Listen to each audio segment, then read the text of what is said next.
Hey, good morning. Thank you, Prescott, for tuning in to Prescott E-News, Prescott Talks. I am your host, Glenn Martin, and we're starting a little bit later today, but we're following up kind of last week's shows when we had Representative Mark Fitcham here. We were talking about the overreach of the federal government into our state lands, how it's affecting us, who it's affecting, and we'll be talking a little bit about that more in detail today. And I would like to introduce my guests. First, I have Senator Judy Burgess, who's come in to speak to us about some of the issues that are going on. And we have a rancher, Shelly Blackmore, who owns a ranch here in Arizona by Baghdad. And she is going to talk about how some of this stuff is affecting her and other ranchers within our area. And you know, Judy, we were talking last week with Mark, and I really kind of got excited about the how much U.S. government land has taken over in Arizona, if I'm saying that right, or federal land in Arizona, and how it affects the tax base. And today you're going to kind of talk a little bit about water and how it affects our water. And before we came on the air, you know, even to a city slicker guy like me who came from California, I understand that who owns water has a lot of power over the landowners. So with that, can you kind of tell us where we're going with this? Well, Glenn, I think we always have to remember that government has an insatiable appetite for more power over we, the citizens of the state of Arizona. This is why we have that, right? Limited. So important that we have constituents informed, because informed constituents make good decisions. And it's important that we have people representing us down at the Capitol who will stand up and push back when government tries to overreach. So, you know, and I have to, this morning we have some attendance match federal bill. The Clean Water Restoration Act was sponsored by two Democrats, Overstar and Feingold, back in 2007. And their bill expanded the power of our federal government over state and local control. This is something that it's unacceptable, government overreach. And this brings concerns about the drought contingency plan that would give the state domination over virtually all water usage in the state of Arizona. As concerned citizens who value private property rights, we must not let our state government fundamentally erode the ability of citizens, county and local governments to manage their own water resources.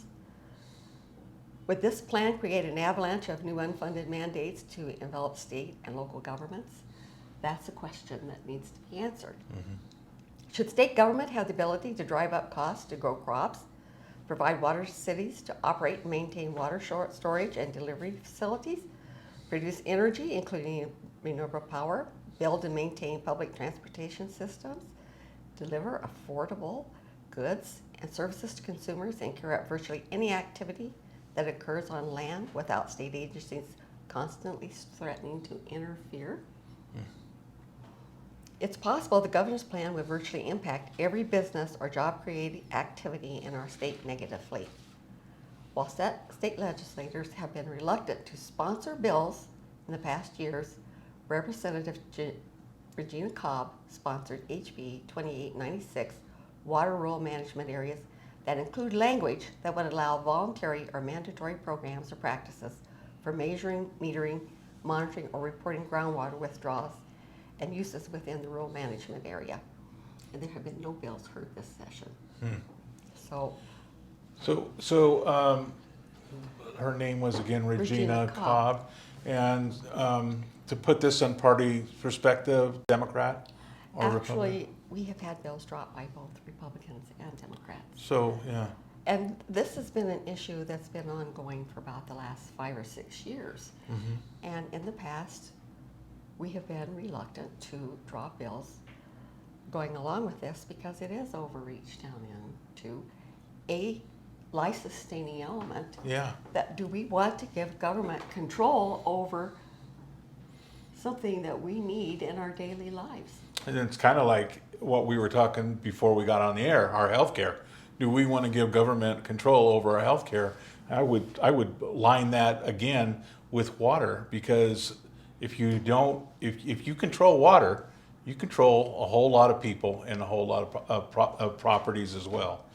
That is very true, city and county governments. A few years ago, the federal government came down with the ruling that we must reduce arsenic in the water to 10 parts per billion. Now imagine, 10 parts per billion. That's like pouring a cap full of vermouth into Lake Michigan. Yet, in a small community, Black Canyon City, they have 7 wells, and it costs them $500,000 to come into the arsenic abatement. Wow.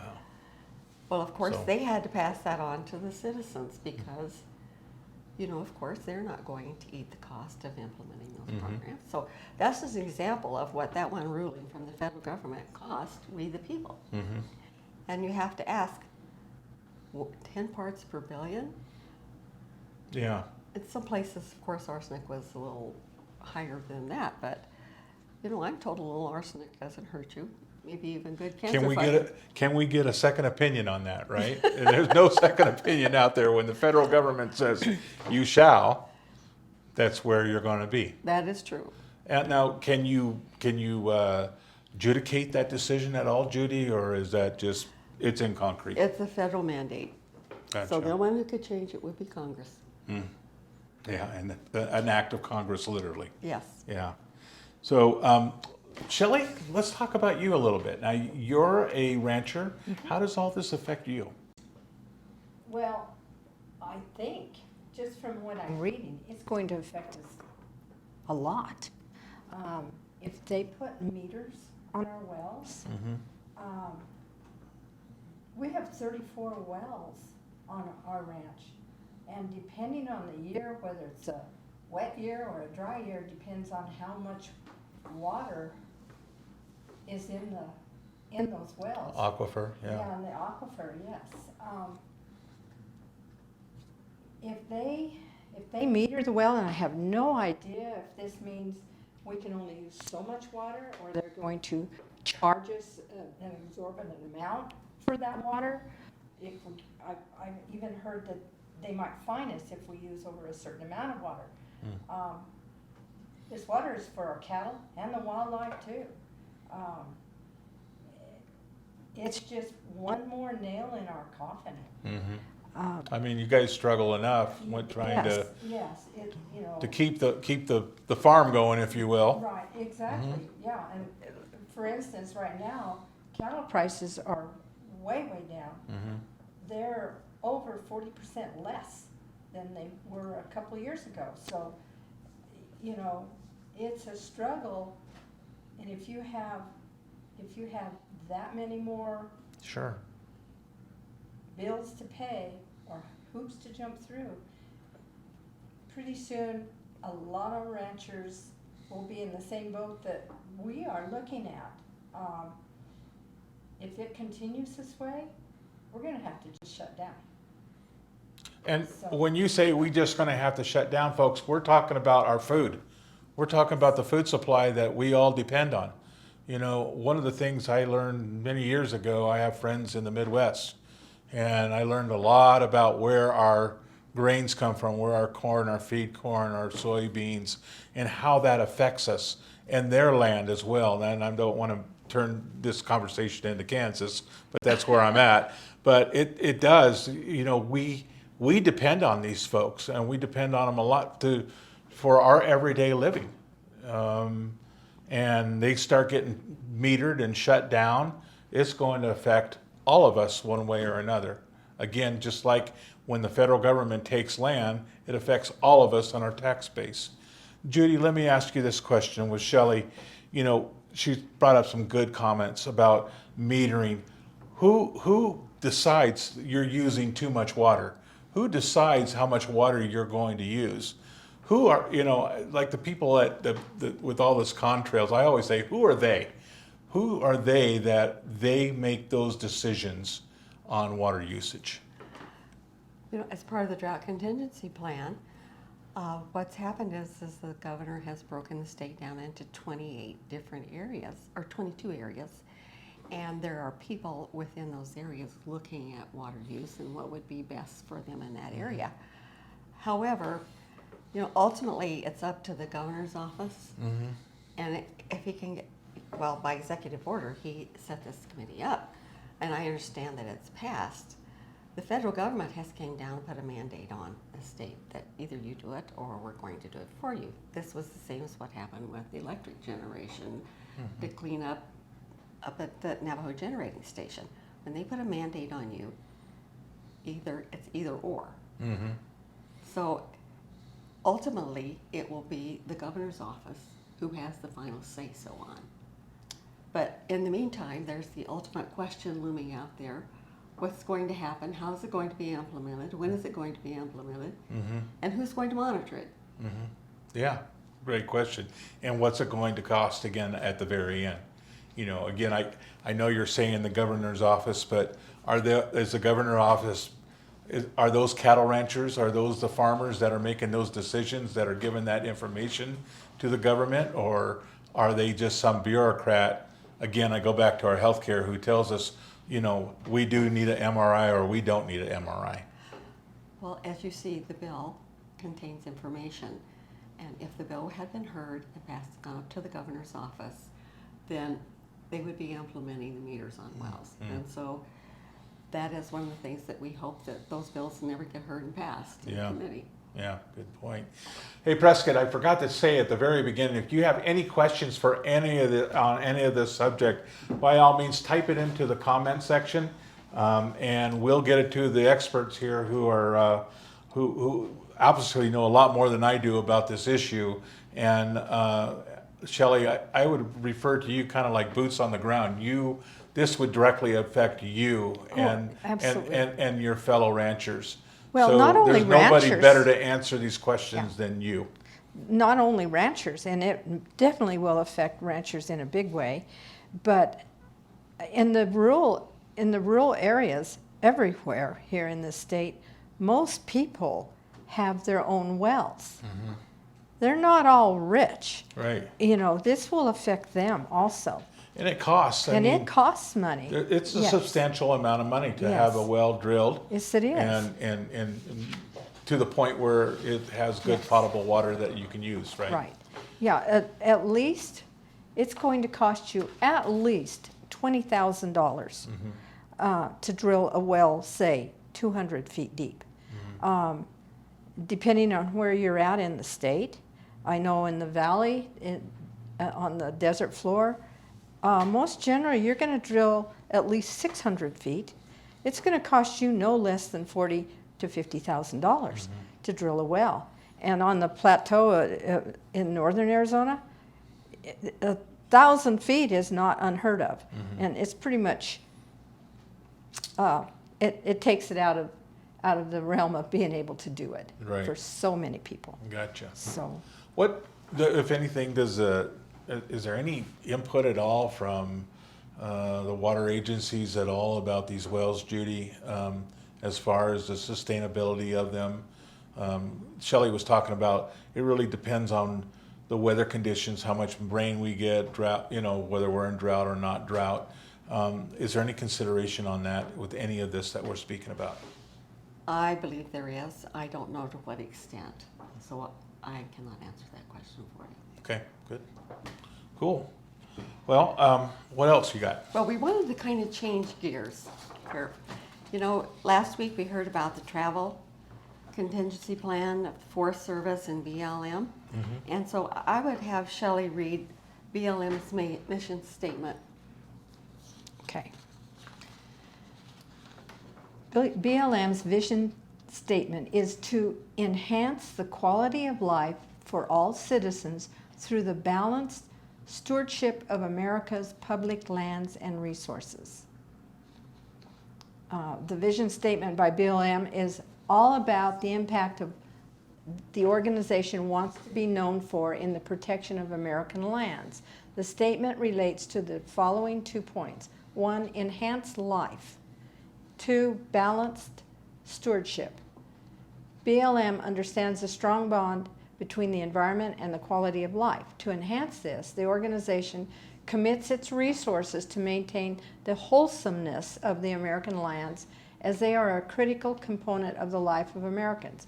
It does this through legislation and other regulations. Other than this, it also actively participates in the reclamation and rejuvenation of destroyed habitats, making it a steward or protector of nature. My question is, this enhanced life and balanced stewardship, that is such a broad, those are just words. What are they talking about there? Whose life gets enhanced? What life gets enhanced? This balanced stewardship? I don't see balanced stewardship in the way they operate these lands, but Yeah. that's just me. Yeah. So, Your take, Judy. I'm going to read you a statement. In the last days of the Clinton administration, the Forest Service adopted the Roadless Area Conservation Rule, which identified 58 million acres from which access and logging roads were to be removed. In the West, the Forest Service and the Bureau of Land Management are driving ranchers off the land by reducing grazing allotments to numbers that make profitable operations impossible. Inholders people who have recreational cabins on federal land are discovering that their permits are not being renewed. The Fish and Wildlife Service is forcing people off their land through designations of wetlands and critical habitat, which render the land unusable for profitable making activities. And this is a report written by Henry Lamb, Sustainable Development on Transforming America. That's totally contrary to what they She claim just their got- mission statement is. Yeah. Yeah. You've got the bureaucratic, this is what we believe and this is what we're actually doing. And so with our travel management planning, and they're planning on shutting down 3,000 miles of roads within the Forest Service and on BLM land, it's really contradictory. We've been fighting this since 2012, and again, we're picking it up and going for it again, because Yeah. ever so often they decide they're going to do this. And so as you see, they claim that ecologically they need to do that to preserve the land. Again, the overreach that we continuously have to battle. And so, And there's so many fingers to that overreach, and this is just one of them, right? yes, it is. It's that, I mean, This is why we need this. yeah. And this is why we need good people like our We the People to fight back Yeah. and stand up to their government and say, no, we're not going to allow you to do this. And the reason we're bringing this out, folks, is because, again, like Judy said, an informed public is an efficient public. If we're informed about what's happening here, we can make a difference. And to all the people, and I think my audience mostly here is very conservative, and we do believe in the Constitution, and we need to stand firm and fight back the overreach. I totally agree with you. It's, we the people who need to voice our opinion. We need to get up there and say, not on our watch. Yeah. We have to be vigilant for future Did generations. you read my and our comments children. out there? Because that's I always said, not on my watch, not during this time. My dad was a combat vet, and he fought for the country in this Constitution, and they turned a great country over to my generation, our generation. And by gosh, we're not going to let them do it on our watch as well. We need to stay vigilant, and we need to fight back. And so when we talk about this overreach, Judy, how do we do that? Where do we go? What are your recommendations to the people that are watching this? How do we fight back? One of the things that we need to do is stand together. I think that we, down at the legislature, need to be vigilant of what's happening. And if they overreach at our state level, we have the ability to fight back. We need to be in contact with our congressmen and make sure they understand what's happening, because they're the frontline person. We're the frontline person with the legislature here, Right. with the local government. We have city, we have county. All of us need to stand firm together and push back. Exactly. And again, contacting your senators, your congressmen, not only in the federal government as well as in the Senate. or the state, I'm sorry. Yes. And being informed on is there anywhere that the public that are watching this can go? Are there any websites or anything that they want to learn more about any of this that they can go to? You know, I would say that they need to watch what's happening at the Capitol. There is live feed from the Capitol that they can tune into and see what bills are being heard. I know we have people who watch the bills that are coming up for vote. That's very important because then they can inform their constituency of the bills that's coming up and that we need to push back against or have our voice You want to heard. add to that, Shelley? Yes, I do. I believe that the public has a responsibility of educating themselves on these issues. It affects them. These Forest Service lands, the BLM lands, they're public lands. They should not be fenced off of them. They should be able to enjoy them also. Yeah, these statements that are in here about closing these roads, they're closing it off to everybody. So if That's you're an not outdoor right. Yeah. enthusiast, Yeah. if you're a hunter, if you Yes, like going exactly. out, you know, like us, I'm a recreational gold guy, you know, if you Yeah. want to get out there, they're closing all that access They're off. closing it off, and not only that, they're affecting the wildlife too, because if they fence off the public, that includes the ranches that are on those lands. And the ranches are the ones who supply the water, make sure there's water running in those wells. They're the ones that put salt out for the wildlife. You know, if there's not cattle there, I don't see where any Forest Service people are going to be going out there checking to see if there's enough feed or if there is too much feed and the wildlife are not getting the waters they need. They leave. The wildlife will leave. And the lands itself will start overgrowing. It'll take a little while, but it'll start overgrowing and we will see major fires again. We all need to work together on this. It's Right. not just the federal government knowing what to do, because they don't. Do the ranchers have some kind of communication where they can talk with the public? Like me, I'm not a rancher. I'm just a guy that lives in Prescott. Is there like a forum or a internet site that y'all have that kind of give these concerns to folks? It's pretty, mostly it's neighbors visiting with their Yeah. neighbors. Yeah. And there's conservation districts here in the state. The Triangle and Chino Winds Natural Conservation District right here around Prescott and Chino Valley. They have a newsletter. We put this newsletter out and trying to inform the public, trying to get a foothold in being able to inform the public of what it is that they do for conservation, and how everyone can help, and how the ranches do. Ultimately, they're the ones who take care of the land.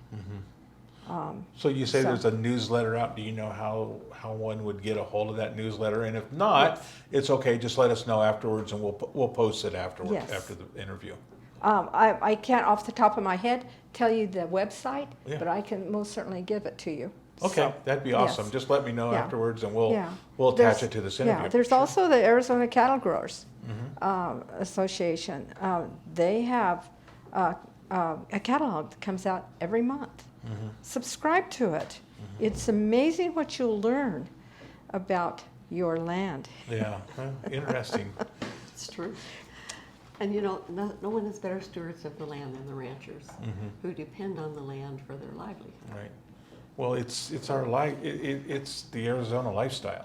I mean, cattle and ranching, and that's been around for longer than most of us, especially me, have been in Arizona. So we need to respect that, and we need to again hold up, especially when we have government encroachment on water and land, and that affects us all. Like I said, when I talked with Mark Fincham, Representative Mark Fincham, he was floating HB 2092, combating the overreach. And what took me on that a lot was federal land isn't taxed. We don't have a tax base, so we wonder why we have, a problem with our schools and our infrastructure, because most of Arizona is owned by the federal government and they don't pay us taxes. We only have 13%. That's true. So when we talk about water and we talk about the effect on ranchers, again, how it hits us at home is when we go to the grocery store and we're going to buy a steak or we're going to buy,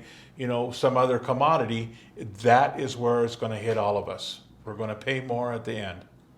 This is true, and also the grazing leases and the mining leases go to offset your property tax bill. It's called basic state aid, and with them losing their ranches and not being able to have the grazing leases, it's going to impact you even more on it. So it's really important, stewardship of the land. Yeah. Not only that, but we need to keep up our essential services in the state of Arizona, fire, police, who are our first line responders, and we certainly appreciate them along with our veterans. Sure. And we also appreciate our ranchers and the people out here every day who do their best to keep the state of Arizona moving forward. Yeah, I agree. Well, Shelly, do you have any closing statements that you'd like to add? Because we're... Well, I just know that this is coming to a head where there's so many, and I'm going to say as far as ranches and farms too, we're getting to the point where we can't do this any longer if we have more regulation, more costs, more things against us. There's nothing we can do but just sell out, retire, quit. And it is going to really affect everyone. That would be a tragedy. Yes. It would be a tragedy. Their food costs are going to go up. The ability to get good food is going to be an issue. Their lands that they love to go out and picnic on and camp in. A lot of that is it's going to be passed affected. by family to family to family too. Yes, so exactly. I mean, we're So- destroying the very fabric of what Exactly. our country was built on. I mean, Yeah. when we talk about the farmers, we saw the effect of some of the trade deals and how our government had to supply, give money to the farmers to keep them afloat because China and all that stuff that was going on there. I'm not going to get into that as well, but we have to support you guys, and we need to support the people, our generations that have farmed and stayed in agriculture for the benefit of all of us. That's true. Am I speaking to the choir? That- I think I You might are. be, because again, I will tell you, Shelly, I don't know that much about the farming and the cattle ranching here in Arizona, but I do for years have gone and rode combines and sat on planters and I hear the trials and tribulations of the farmer out there. And it has, if it's not bad enough that the weather gives us a challenge, or some other issue, then we have the federal government who's going to fight us as well. I mean, there's a point where you just say, how can I continue and go forward? That's true. The ranching and farming industries, they are really, they have so many things that they have no control over. Mm-hmm. You don't have control basically over your government. They seem to do whatever they want. You do not have control over the weather, and you have to live with the weather. You have to live with Mother Nature. Yeah. And as with all of these other things that are added to that, there's a point when you just can't do it anymore. I agree. And you can see the statistics are huge of how many farms and ranches have disappeared. Closing statements, Senator? Well, thank you so much for having us as your guest here today. And I think it's crucial that the people of the state of Arizona be aware of what's happening around them in their government. And the only way that we can do this is through the media. Mm-hmm. and inform them of what overreach government is going down to and the lengths that government will go to get control over things. It's we the people who have to stand up and really push back, and it's we the people who have the final say, or it should be, over what's happening, especially if you encroach upon our Constitution, because we certainly have the Constitution to stand on our side with. So let's get involved. More and more people need to get involved. Gotcha. Well, thank you both again for coming on. I really appreciate it. It's a great conversation. And you know what? I bet I have another show about this. What do you think? Because again, Possibly. it's so important that we, the people, get this information out there so that we know what's going on. So when we go to that ballot box, because that's where it hits. When we go to that ballot box, that we're informed when we start pushing the buttons or doing our checks, right? So That's true. we'll keep you all informed and keep you going on this subject. Again, Prescott, I thank you so much for coming in and joining us today. As always, I close the show out with saying thank you to our prior and current serving military for giving us the opportunity that we can sit at this table and speak to these issues. And again, we just say thank you so much. Our fire and police for keeping our streets safe. And with that, we'll see you next Friday. Thank you, Prescott.